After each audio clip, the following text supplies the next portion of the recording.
Hello class 11, good morning. So your unit 1 exams have completed. Now we are continuing our syllabus. Okay. So we have started chapter 4 in our previous lecture. That is chapter 4 is theory of demand. Okay. And we have completed till chapter 1. Now we are starting our new topic, that is lecture 2 of this chapter. In the last lecture we have studied about concept of demand, what is the difference between demand and quantity demanded, what is the difference between individual demand schedule and market demand schedule, demand curve and its slope. We have studied about all these topics in our lecture 1. Okay, now we are moving to our next lecture, that is lecture 2, demand function or determinants of demand. Okay, so what is demand function? Demand function, whenever the word function is comes in any sentence, then it shows a relationship. Okay, so demand function shows the relationship between demand for a commodity and its various determinants, कि demand क्या है commodity की और उसके various determinants क्या है. Okay, it shows how demand for a commodity is related to से own price of a commodity और इनकम ऑफ अ कंज्यूमर और अदर डिटर्मिनेंट्स. किस तरह से रिलेट करती है डिमांड इनकम से और जो बाकी के डिटर्मिनेंट्स होते हैं उनसे किस तरह से रिलेट करती है, किस तरह की रिलेशनशिप रहती है. Okay, so demand function shows this relationship. Okay, now demand function is of two types. जो आपकी डिमांड फंक्शन है, डिमांड फंक्शन आपकी टू तरह की होती है. कौन कौन सी? First one is individual demand function and second one is market demand function. Okay, first that is individual demand function. Individual demand function shows how demand for a commodity by an individual consumer in the market.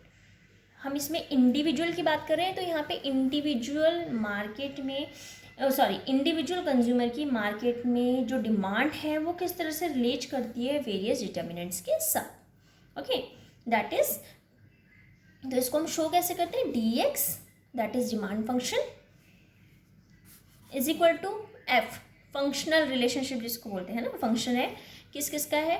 P X, P R, Y, T, E. And here D X क्या है? Quantity demanded of commodity X. F means functional relationship किस किस की है? P X यानी कि own price of commodity X, related good का प्राइस. Y means consumer income. T means consumer taste and preferences. And next one is consumers expectations. ठीक है, इसको हम वन बाय वन पढ़ेंगे तो अब आपको इजीली समझ में आएगा. Okay, so this is individual demand function shows how demand for a commodity by an individual consumer.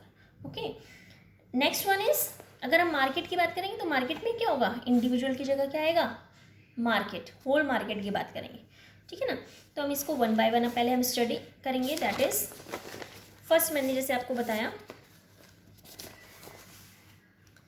से या इंडिविजुअल डिमांड फंक्शन में फर्स्ट मैंने आपको बताया own price of a commodity that is P x. ठीक है ना, ये क्या है हमारा? P x. Other things being equal with the rise in own price of a commodity is demand contracts and with the fall in price demand exchange. जब भी किसी, अगर हम और चीज़ों को कांस्टेंट लेके चल रहे हैं कि भाई जो कंज्यूमर इनकम है उसमें कोई इंक्रीज डिक्रीज नहीं हुआ, बाकी की सब चीज़ें भी सेम वैसी हैं, तो अगर द थिंग्स को अगर हम इक्वल लेके चलते हैं तो own price of a commodity में क्या होता है कि जैसे जैसे प्राइस कमोडिटी का बढ़ता रहता है तो उसकी डिमांड कम हो जाती है. जब प्राइस फॉल हो जाता है तो उसकी डिमांड बढ़ जाती है. ठीक है ना, आपको ये नॉर्मल जनरल वे में है कि जब किसी कमोडिटी का प्राइस कम होता है तो उसकी डिमांड इंक्रीज होती है. And when the price of a commodity is increases then the demand falls and the price of a commodity is increase then the demand will rise. Okay ना, so ये है हमारा own price of commodity. This inverse relationship between own price of commodity, यही जो inverse relationship है इसी को ही हम लॉ ऑफ डिमांड बोलते हैं. लॉ ऑफ डिमांड हम आगे एक्सप्लेनेशन वे में पढ़ेंगे. ठीक है ना, तो लॉ ऑफ डिमांड भी इसी को बोलते हैं. इन्वर्स रिलेशनशिप होती है डिमांड में और प्राइस में. इन्वर्स मतलब एक चीज़ इंक्रीज हो रही है, दूसरी चीज़ डिक्रीज हो रही है. प्राइस इंक्रीज हुआ, डिमांड इंक्रीज हो गई. प्राइस डिक्रीज हुआ तो डिमांड इंक्रीज हो गई. तो ये इन्वर्स रिलेशनशिप है. और डायरेक्ट रिलेशनशिप कब होती है कि अगर प्राइस भी बढ़ रहा है तो डिमांड भी बढ़ रही है उसकी, ठीक है, प्राइस घट रहा है तो डिमांड भी घट रही है, मतलब when both move in a same direction then it is called direct relationship, but when both moves in a different directions, opposite direction, then we call that there is a inverse relationship. Okay, so first one is own price of commodity, and this definition is also used for a law of demand.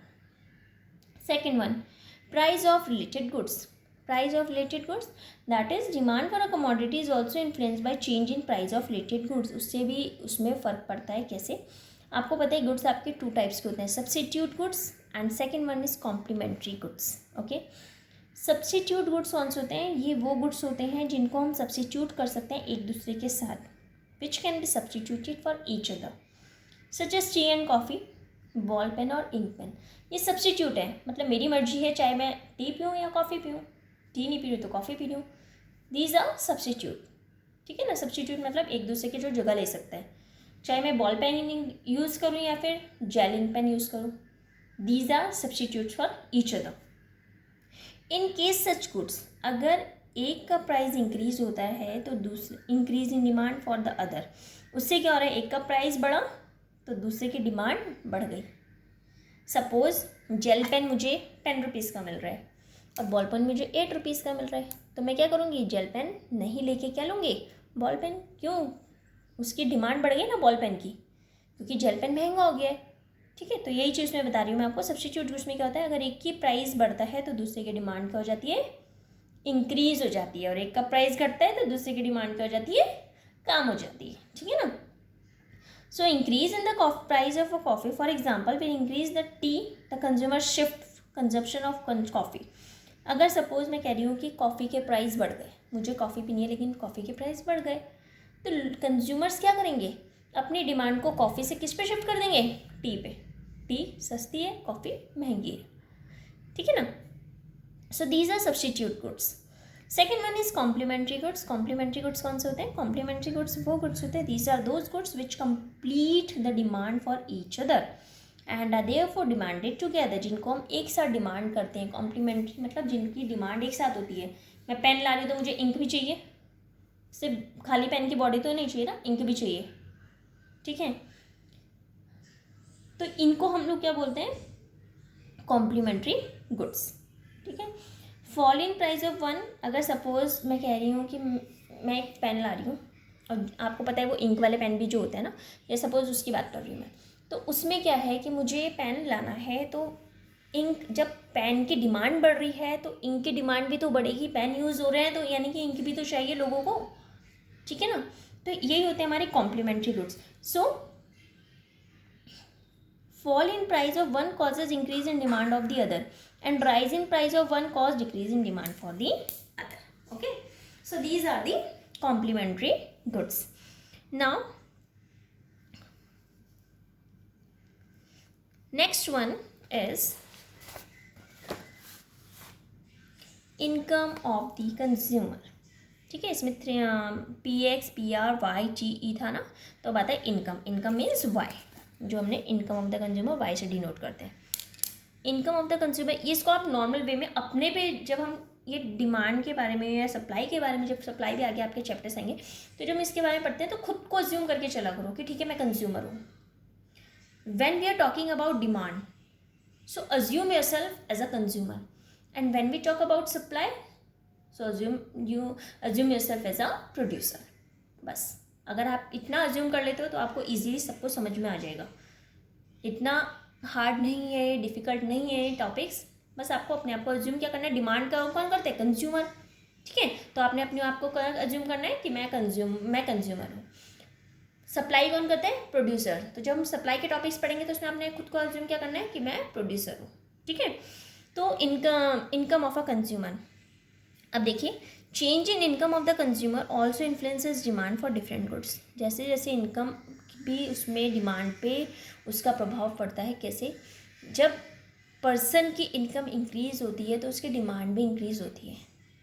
And when the income of the person is decreasing then its demand will also decreasing. क्यों, क्योंकि जब उसके पास पैसे होंगे तो वो सोचता है ना, अगर मेरे पास सपोज मैं कह रही हूँ कि मेरी 10,000 रुपीज़ सैलरी है, तो मेरे खर्चे भी उसी तरीके से होंगे, ठीक है। मैं मतलब खुला खर्चा करूँगी, मुझे ये भी चाहिए वो भी चाहिए। अब क्या हुआ, अगर मेरी 10,000 की जगह मुझे सिर्फ 5,000 मिल रहा है, तो मेरे जो डिमांड है वो कम हो जाएगी। डिमांड मतलब जो ज़रूरत की चीज़ें वो लूँगी, फालतू खर्चा मैं नहीं करूँगी, ठीक है। तो इससे क्या होता है, demand for normal goods tends to increase with increase in income, and on the other hand demand for inferior goods like मैं कह रही हूँ कि ग्रेन वगैरह है, तो वो डिक्रीज हो जाती है with the increase in income, ठीक है ना। नेक्स्ट आता है हमारा टेस्ट एंड प्रेफरेंस। टेस्ट और प्रेफरेंस भी बहुत ज़्यादा रोल प्ले करती है। कैसे, the demand for goods and services also depends on individuals taste and preference. Taste and preference are influenced by advertisement, change in fashion, climate etcetera. जो taste और preference होता है कंज्यूमर का, वो किससे अफेक्ट होता है, जो एडवर्टाइजमेंट हो रहे हैं या फैशन में चेंज आ रहा है, ठीक है, क्लाइमेट एक्सेट्रा। इसके साथ साथ क्या हो रहा है, taste and preferences are also influenced. So if taste or preference for a product is increasing, its demand will also increasing, and if demand is falling, its demand will also falling. Okay. तो इसमें क्या होता है कि test और preference भी मतलब लोगों को एडवर्टाइजमेंट में देख रहे हैं कि ठीक है, पहले सपोज अगर मैं शैम्पू जैसे क्लिनिक प्लस वगैरह यूज़ करते हैं, लेकिन अब क्या है, ज़्यादातर लॉरियल हो गया, डव हो गया, है ना। तो ये शैम्पू आजकल लोगों मतलब एडवर्टाइज हो रहा है उन चीज़ों का, तो लोग उसको क्या कर रहे हैं, अपने टेस्ट और प्रेफरेंस के अकॉर्डिंग उसको भी चेंज कर रहे हैं, ठीक है, उसको प्रेफर कर रहे हैं कि ठीक है इसके बारे में अच्छा दिखा रहा है, अच्छा चलो हम इसी को यूज़ करके देखते हैं, ठीक है। वरना पहले क्या होता था कि सिर्फ ऐड में अगर आप देखते हो क्लिनिक प्लस वगैरह या एक और कौन सा होता है सनसिल्क वगैरह, इन चीज़ों का ज़्यादा एडवर्टाइजमेंट था। अब किन चीज़ों का चलता है, लॉरियल, डव, ठीक है ना, बहुत तरह के न्यू न्यू ब्रांड्स आ गए हैं। So taste and preference will also influence the demand of the consumer. Next one is expectations. This is also one of the most important factor, that is if the consumer expects a significant change in the availability of the concerned commodity in the near future, he may decide to change his present demand for the commodity. Suppose मैं अपनी scooty लेके जा रही हूँ, मुझे तेल डलाना है, मैंने 200 का डाला है, लेकिन मुझे रास्ते में किसी ने बोल दिया कि कल को पेट्रोल के रेट 10 रुपीज़ इंक्रीज़ हो रहे हैं, तो मैं 200 का ना भरा के कितने का भरा लूँगी, 300। तो वो एक्सपेक्टेशंस में आता है कि हम एक्सपेक्ट कर रहे हैं कि इसका फ्यूचर में प्राइस बढ़ जाएगा, ठीक है, या ये चीज़ आगे ख़त्म हो जाएगी, कल नहीं मिलेगी, तो मैं आज ही उसको लाके अपने घर में रख लूँगी, ठीक है ना। तो ये एक्सपेक्टेशंस में आता है कि हमें अगर हम एक्सपेक्ट कर रहे हैं कि ये चीज़ अवेलेबिलिटी इसकी कम होगी या इसके प्राइस बढ़ जाएंगे, तो हम जो हमारी प्रेजेंट डिमांड थी कमोडिटी की, वो भी हमने क्या कर दी, इंक्रीज़ कर दी, चेंज कर दी, ठीक है ना। भराने तो 200 का पेट्रोल गई थी, लेकिन कितने का भरा लिया, 300। क्यों भराया, क्योंकि एक्सपेक्टेड था कि कल को प्राइस पेट्रोल के इंक्रीज हो जाएंगे। Okay, so these are the factors or you can say determinants of demand, that is individual demand function. Okay, now ये हमारा इंडिविजुअल डिमांड फंक्शन है। इसके बाद आता है हमारा मार्केट डिमांड फंक्शन, ठीक है। मार्केट डिमांड फंक्शन क्या है, सेम यही चीज़ें होती है, उसमें बस 2-3 चीज़ें और एक्स्ट्रा हो जाएंगी। या no it is okay. Market demand function shows how market demand for a commodity is related to its various determinants, or it shows the relationship between market demand for a commodity and its various determinants, ठीक है ना। तो देखिए PX हमने read कर लिया last वाले, उसमें PR हो गया, PX हो गया, YTE, इसमें न्यू चीज़ इंक्रीज हुई है N और YD। वो सिर्फ कंज्यूमर की थी, तो कंज्यूमर की ये चीज़ें मेन होती हैं, लेकिन अब मार्केट में आ रहे हैं तो मार्केट में 2 चीज़ ऐड हुई हैं, जैसे पॉपुलेशन साइज क्या है मार्केट का, और नेक्स्ट वन है डिस्ट्रीब्यूशन ऑफ इनकम। इनकम कितनी इनकम डिस्ट्रीब्यूशन क्या है मार्केट का, ठीक है। तो population size means demand increases with increase in the number of buyers. Demand increase होती है जैसे जैसे बायर्स की पॉपुलेशन साइज इंक्रीज होती रहती है, number of buyers are increasing, so demand will also increases. Okay, this is the population size. Next one is distribution of income. Market demand is also influenced by distribution of income in the society. If redistribution of income increases inequality, मतलब जो rich हैं वो richer बन रहे हैं, poor जो है poorer बन रहे हैं, तो डिमांड जो लग्जरी गुड्स की है जैसे बड़ी बड़ी कार है, तो उसको सिर्फ हम एक्सपेक्ट कर सकते हैं कि वो बढ़ेगी, is expected to rise. Also अगर मैं कह रही हूँ कि जो फॉल हो रहा है इनकम, जो पुअर पीपल है उनकी इनकम में फॉल हो रहा है, may compel them to shift from normal to inferior, ठीक है। तो implying a rise in the demand for the inferior goods like coarse grain. अच्छा, नॉर्मल गुड्स और इन्फीरियर गुड्स की मैं जिससे बात कर रही हूँ तो ये होते क्या है, एक बार मैं बता देती हूँ आपको।